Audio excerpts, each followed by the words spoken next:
সংস্কার কমিশনের যারা কাজ করেছেন, যারা নেতৃত্ব দিয়েছেন, আমাদের দলের সালাউদ্দিন আহমেদ এবং সমস্ত রাজনৈতিক দলগুলোকে আমি ধন্যবাদ এবং কৃতজ্ঞতা জানাচ্ছি। জুলাই গণঅভ্যুত্থানের পরে গোটা জাতির যে আকাঙ্ক্ষা ছিল যে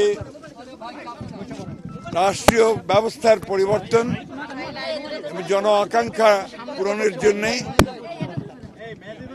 সংস্কার করে, প্রয়োজনীয় সংস্কারগুলো করে সমস্ত রাজনৈতিক দলগুলো সনদ স্বাক্ষর করবে।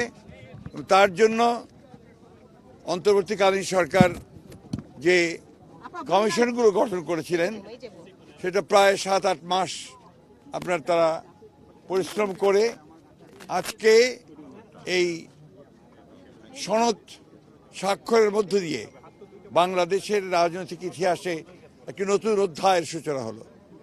আমি সেই জন্যে ডক্টর মোহাম্মদ ইউনূস এবং সমস্ত রাজনৈতিক দল এবং সংস্কার কমিশনের যারা কাজ করেছেন, যারা নেতৃত্ব দিয়েছেন এবং যারা এই সংস্কার কমিশনে দীর্ঘদিন ধরে দিনের পর দিন তারা এই কাজ করে আজকে সংসদ সামনে রেখেছেন, সেই জন্য আমি আমাদের দলের সালাউদ্দিন আহমেদ এবং সমস্ত রাজনৈতিক দলগুলোকে আমি ধন্যবাদ এবং কৃতজ্ঞতা জানাচ্ছি।